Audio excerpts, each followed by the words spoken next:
Hello everyone, welcome back to my channel. मैं सारे उम्मीद करती हूँ सब ठीक ठाक होंगे, खुश होंगे और मज़े में होंगे। तो आपकी दुआओं से मैं भी बहुत अच्छी हूँ।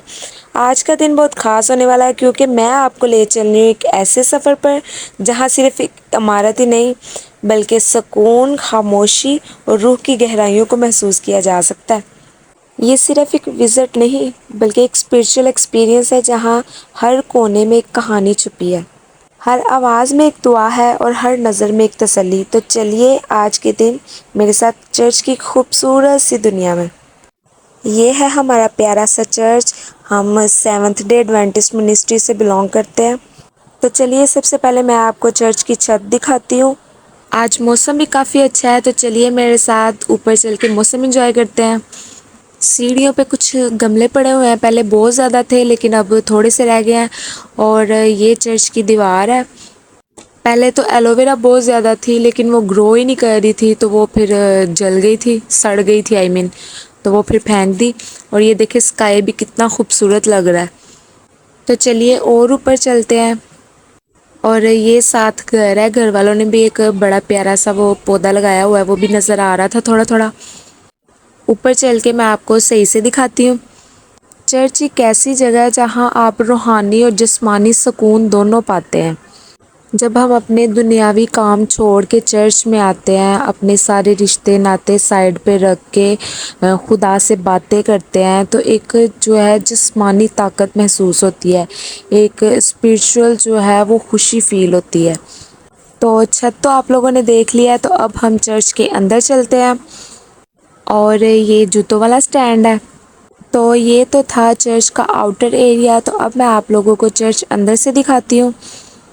मेरे से लॉक ही नहीं था ओपन हो रहा, लेकिन फिर भी मैं ट्राई करती रही। तो देखिए जी, आखिरकार मैं कामयाब हो गई। यहाँ की खामोशी दिल को तसल्ली देती है और हर नज़र जो है वो रूहानियत की तरफ खींचती है। चर्च के अंदर हर डिटेल, हर आर्ट वर्क अपनी अलग कहानी सुनाता है। तो ये है जी हमारा प्यारा सा चर्च। मुझे यहाँ एक एनर्जी और पॉजिटिविटी मिली है जो मैं आप लोगों के साथ भी शेयर करना चाहती हूँ। ज़िंदगी के सफ़र में सबसे खूबसूरत लम्हा वो होता है जब इंसान अपने रब के घर में आता है। आज का व्लॉग सिर्फ एक विज़िट ही नहीं है बल्कि एक रूहानी तजुर्बा है जो मैं आप लोगों के साथ शेयर कर रही हूँ। व्लॉग पसंद आए तो चैनल को सब्सक्राइब कर दें और वीडियो को लाइक कर दें, ताकि जब भी मेरा कोई न्यू व्लॉग आए ਤੁਹਾਡੇ मोबाइल की घंटी बजे। तो जल्दी से अब सब्सक्राइब कर लें और बेल आइकन भी प्रेस कर लें। चर्च के अंदर की खामोशी दिल की धड़कन से भी ज़्यादा गहरी होती है। यहाँ आके ऐसे लगता है जैसे हर फिक्र दूर हो गई हो और सिर्फ अमन और बरकत रह गई हो। हर सीट पर दुआओं की कहानियाँ हैं और हर रोशनी में उम्मीद चमकती है। चाय की आवाज़, दुआओं की गूंज और यहाँ का माहौल सब कुछ दिल को छू जाता है। ज़िंदगी में जितनी भी मसरूफियात हों, एक लम्हा अपने रब के लिए भी ज़रूर निकालना चाहिए। इबादत का असल मज़ा तब होता है जब दिल और ज़ुबान दोनों साथ हो जाए। जब सब लोग मिलकर दुआ करते हैं तो ऐसे लगता है कि जैसे आसमान खुद हमारी बात सुन रहा हो। और ये मैं हारमोनियम प्ले करते हुए, मुझे आता कोई नहीं, बस एक नाकाम कोशिश, बस ट्राई कर रही थी और मुझे लगता है कि मैं सीख सकती हूँ। ये सिर्फ एक इंस्ट्रूमेंट नहीं है बल्कि इबादत का ज़रिया जो दिल से रब तक पहुँचता है। जब हारमोनियम बजता है तो लगता है कि जैसे लफ्ज़ दुआओं में ढल गए हों। हर की दबाने पर एक नई रूहानी लहरें हवा में गूंजती हैं। हारमोनियम की सुरीली धुन इबादत को और भी खूबसूरत बना देती है। इसके साज में एक ऐसा सुकून है जो दिल को रब के करीब ले जाता है। हारमोनियम के सुर इंसान के जज्बात को बयान करते हैं, कभी खुशी, कभी दुआ, कभी शुक्रिया। पाकलाम में भी लिखा है कि जब साज और आवाज़ मिलते हैं तो खुदावंद का अबर छा जाता है। और ये पीछे सोफ़े और कुछ चेयर्स पड़ी हुई हैं, जो लोग जो हैं वो नीचे नहीं बैठ सकते उनके लिए।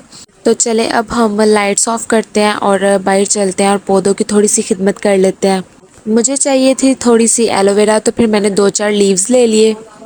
मैंने हेयर्स पे लगानी थी क्योंकि मेरे बाल बहुत ज़्यादा रफ़ हो रहे हैं, तो मैंने सोचा चलो बालों की भी थोड़ी सी केयर कर लेते हैं। और ये सीढ़ियों के नीचे वाली जगह है, यहाँ पे कुछ एक्स्ट्रा चीज़ें पड़ी हुई हैं। पानी से ज़िंदगी सिर्फ इंसानों को ही नहीं बल्कि पौधों को भी मिलती है। जैसे हमारी रूह को सुकून चाहिए, वैसे इन पौधों को भी पानी की ज़रूरत है। पानी के छोटे छोटे कतरे भी जो है ना वो पौधों के लिए ज़िंदगी बन जाते हैं। पौधों को पानी देना सिर्फ एक काम ही नहीं है बल्कि एक इबादत है। इनकी हरियाली हमें सिखाती है कि ज़िंदगी में सब्र और देखभाल कितनी ज़रूरी है। छोटी सी मेहनत से इन्हें ज़िंदगी मिलती है और ये बदले में हमें साफ हवा और सुकून देते हैं। पौधे भी इंसानों की तरह प्यार और देखभाल से फलते फूलते हैं। पानी गिरते ही लगता है जैसे इनका चेहरा खिल उठा हो। पौधे तो पानी पी गए और फ्लोर ने भी नहा लिया, तो अब इसे सुखाना भी ज़रूरी है। लगता है पौधों को पानी देने के साथ साथ फ्री फ्लोर क्लीनिंग सर्विस भी मिलती है। अब वाइपर लगाना ज़रूरी है, वरना यहाँ पे मिनी स्विमिंग पूल बन जाता। पौधे तो फ्रेश हो गए हैं और अब फ्लोर की ब्यूटी पार्लर सर्विस हो रही है।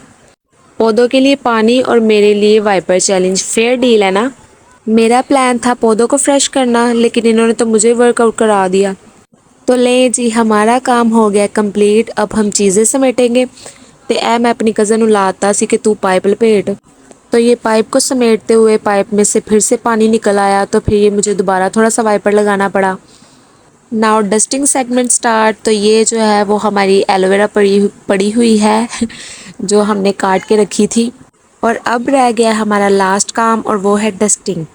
धूल के पार्टिकल्स को भी पता है शायद कि ये स्पेशल जगह है, इसलिए चिपक के बैठे हैं। चर्च डस्टिंग इज इक्वल तकता चर्च की ये रूहानी खूबसूरती, ये खामोशी और इबादत का सुकून दिल को एक नई एनर्जी देता है। तो चर्च को करते हैं अब लॉक। उम्मीद है कि आपको भी मेरे साथ ये सफ़र पसंद आया होगा। दुआ है कि आपकी ज़िंदगी भी हमेशा रोशनी, सुकून और बरकतों से भरी रहे। अगर वीडियो पसंद आए तो लाइक, शेयर और सब्सक्राइब करना ना भूलना। मिलते हैं अगले व्लॉग में एक नए सफ़र के साथ। तब तक के लिए अपना और अपने आसपास के लोगों का ख्याल रखिए। चर्च का ये सफ़र ख़त्म हुआ, लेकिन इसकी बरकतें हमेशा हमारे साथ रहेंगी। हर दुआ यहाँ से निकल कर दिल को रोशन करती है, और मुझे उम्मीद है कि आपको भी ये सुकून महसूस हुआ होगा कि ज़िंदगी का असल सुकून जो है वो इबादत में है। Okay, that's it. उम्मीद है कि ये मेरा छोटा सा व्लॉग आपकी ज़िंदगी में एक रूहानी असर लेके आए। हंसते रहो ते वसते रहो। Bye bye.